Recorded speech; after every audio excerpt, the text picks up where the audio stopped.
Hello viewers, সবাইকে আমন্ত্রণ Waker footwear presents lifestyle 24-এ। যাপিত জীবনের নানা বিষয় নিয়ে সাজানো প্রতিদিনের মতো আজকের আয়োজনেও আপনাদের সাথে আছি আমি সাজিয়া তুল্লি। বাঙালি সংস্কৃতিতে যুগে যুগে মিশে আছে বাঁশের বাঁশি, দোতরা কিংবা খঞ্জনি। সময়ের সাথে নতুন নতুন বাদ্যযন্ত্র আবিষ্কার হওয়ায় এগুলোর ব্যবহার কমলেও আবেদন কমেনি এতটুকু। ভালোবেসে ঐতিহ্যবাহী এই যন্ত্রগুলোতেই যুগে যুগে বেঁচে আছেন এর কারিগররা। দর্শক, জানবো 60 বছর ধরে বাঁশের বাঁশি, দোতরা কিংবা খঞ্জনি তৈরি করে জীবিকা নির্বাহ করা কারিগর লাবু মিয়ার গল্প। লাবু মিয়া পেশায় বংশীবাদক। বয়স যদিও 71, তবে সুমধুর এই বাঁশির সুর তুলে চলছেন 60 বছরের বেশি সময় ধরে।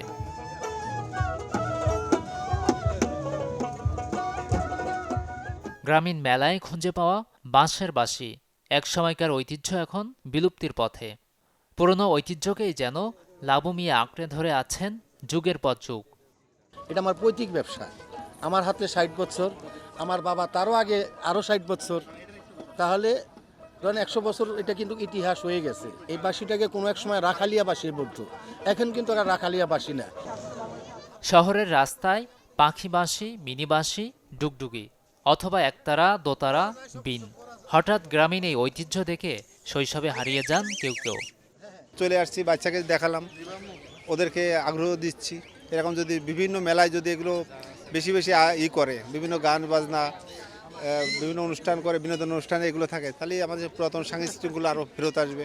ওরা চিনেই না, মেলায় নিয়ে আসছি, দেখছে যে এটা কীরকম, এটা দেখতেছে এবং বুঝতে পারতেছে।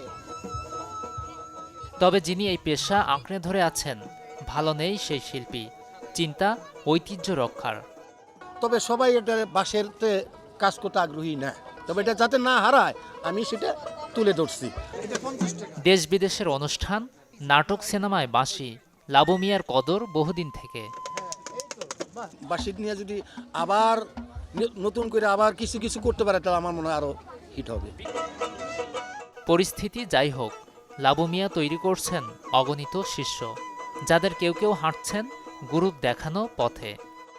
আমি তার কোলে পিঠেই আমি মানুষ হয়েছি, ঠিক আছে? আমি বলতে পারবো না আমি কত বছর, আমার বয়স যত বছর তত বছরই আমি তার সাথেই। এই যাত্রা দেখা যাক কত দূর পর্যন্ত আমরা যাই। যুগে যুগে আমার বাপদাদারা করে এসেছে এগুলা।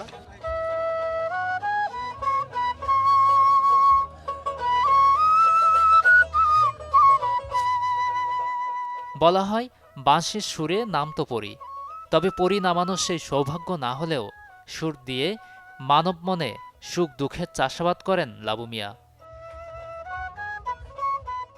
গাজী আনিস, চ্যানেল 24, ঢাকা। শীতের শেষ, মাঘ মাস। এই সময়টাতে বাজার জুড়েই পাওয়া যাচ্ছে সুস্বাদু নানা জাতের বড়ই। গোল গোল কচকচে বড়ইয়ের ঝালমরিচের ভর্তায় তো জিভে এনে দেয় জল। জানেন কি বড়ই কতটা উপকারী আপনার জন্য? ক্যান্সার প্রতিরোধ থেকে শুরু করে ওজন নিয়ন্ত্রণের মতো বড় অসুখ থেকে বাঁচতে সাহায্য করে এই বড়ই। টক মিষ্টি ঝালে ভর্তা, মশলা মাখা আচার কিংবা শুকিয়ে সারা বছরের জন্য সংগ্রহ করে রাখা, সবভাবেই পরিচিত শীত মৌসুমের টক মিষ্টি স্বাদের রসালো ফল বড়ই। তবে শুধু স্বাদেই নয়, আছে নানান গুণও। এই যেমন শুকনো বড়ইয়ে থাকা স্যাপোনিন, অ্যালকালয়েড এবং ট্রাইটারপেনেট উপাদান রক্ত পরিশুদ্ধ ও হজম প্রক্রিয়াকে সাহায্য করে। ইনসোমনিয়া এবং দুশ্চিন্তা অনেক মানুষের ক্ষেত্রেই দেখা যায়। বড়ইয়ের শক্তিশালী কেমিক্যালগুলো অনিদ্রা এবং দুশ্চিন্তা কমিয়ে আনতে সাহায্য করে। শরীরের ফ্রি রেডিক্যালগুলো লিভারের ক্ষতি করে, যা প্রতিরোধ করে অ্যান্টিঅক্সিডেন্ট। বড়ইয়ে অ্যান্টিঅক্সিডেন্ট থাকায় এটি লিভারকে সুরক্ষা প্রদান করে। বড়ইয়ে ফ্যাট নেই বললেই চলে। 4টি বড়ইয়ে ক্যালোরির পরিমাণ 44 হলেও ফ্যাট প্রায় 0, ফলে ওজন নিয়ন্ত্রণেও এটি বেশ সাহায্য করে।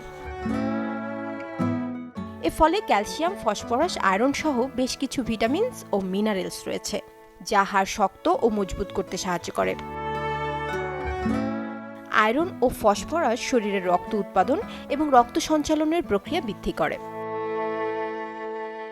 এছাড়াও বিভিন্ন দেশে পেটের সমস্যা দূর করতে, মাংসপেশি শক্তিশালী করতে এই ফলের ব্যবহার করা হয়ে থাকে। বড়য়ে বিভিন্ন ধরনের অ্যান্টিঅক্সিডেন্ট উপাদান বিদ্যমান, যা টিউমারের উপর সাইটোটক্সিক প্রভাব বিস্তার করে, ফলে শরীরে ক্যান্সার হওয়ার সম্ভাবনা কমে যায়। বড়য়ে আছে ভিটামিন সি, এ, বি2 ফাইটোকেমিক্যাল, যা রোগ প্রতিরোধ ক্ষমতা বৃদ্ধিতে সাহায্য করে। ম্যাথিলিনা মিথিলা, চ্যানেল 24। পাঠান ঝড়ে বিশ্ব কাঁপাচ্ছেন বলিউড বাদশা শাহরুখ খান। আকর্ষণীয় ফিটনেস আর হ্যান্ডসাম লুক দেখে কে বলবে বয়সটা তার 57? কি করে তিনি নিজেকে রেখেছেন এতটা ফিট? কি সেই রহস্য? এবারে জানবো সেই গল্প। পাঠান মুক্তির পর থেকেই আলোচনার তুঙ্গে বলিউড কিং শাহরুখ খান। এই সময়ে তার অভিনয়ের পাশাপাশি আলোচনায় আছে তার ফিটনেসের নানা দিকও। বয়স 57 হলেও শরীরে দৃশ্যমান তারুণ্য, আর তাই এ বয়সে এসেও এমন কাটকাট বডির রহস্য কি তা খুঁজতে মরিয়া অনেক ভক্তই। শাহরুখ শরীরে তারুণ্যের মন্ত্রে প্রথমেই আছে হেভি ওয়েট ট্রেনিং। শাহরুখ বরাবরই কঠোর শরীরচর্চা করেন, তবে পাঠান ছবি শুরু করার আগ থেকেই হেভি ওয়েট ট্রেনিং অনুশীলন শুরু করেন বলিউডের বাদশা। মেটাবলিজম পাম্প করার জন্য সারাদিনে তার মোট ক্যালোরি অল্প অল্প খেয়ে পূরণ করেন তিনি। এতে বেশি ক্ষুধাও লাগে না, আবার অতিরিক্ত খাবার প্রবণতাও কমে যায়। শরীরচর্চায় নেই কোনো নির্দিষ্ট দিক। ৪৫ মিনিটেরও বেশি সময় ধরে তিনি একাধারে ওয়েট ট্রেনিং, কার্ডিও সহ বিভিন্ন ধরনের শরীরচর্চা অনুশীলন করেন। সারাদিন ভরপুর এনার্জি পেতে ও শরীরচর্চা করার সময় দুর্বলতা এড়াতে শরীরচর্চার আগে তিনি প্রি ওয়ার্কআউট স্ন্যাক্স হিসেবে কার্বোহাইড্রেট ও প্রোটিন জাতীয় খাবার খান। পাঠান ছবির শুটিংকালে তিনি পেশি তৈরির জন্য ডায়েটে রাখতেন ডিম, মসুর ডাল ও চর্বিহীন মাংস। কঠোর অনুশীলনের পর খান প্রোটিন শেক, যাতে তাৎক্ষণিক তার পেশি পুনরুদ্ধারে সহায়তা করে।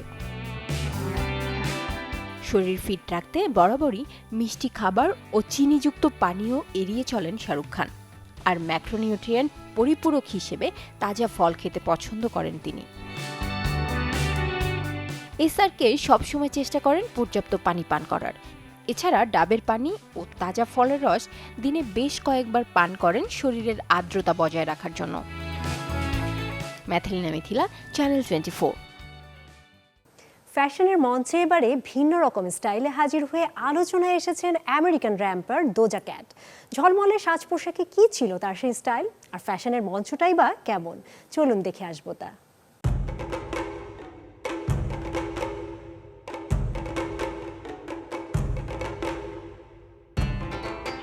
বিনোদন জগতের তারকাদের নিত্য নতুন ফ্যাশন নিয়ে পরীক্ষা নিরীক্ষার কথা সবারই জানা।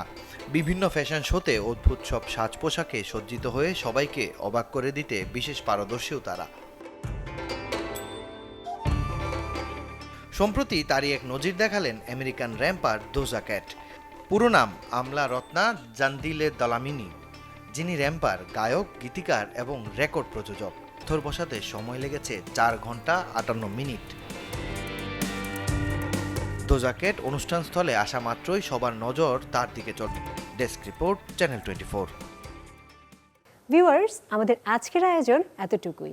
আগামীকাল লাইফস্টাইলের নানা বিষয় নিয়ে আবারও হাজির হব আমি। সেই পর্যন্ত সবাই ভালো থাকুন, সুস্থ থাকুন, চ্যানেল 24 এর সাথেই থাকুন।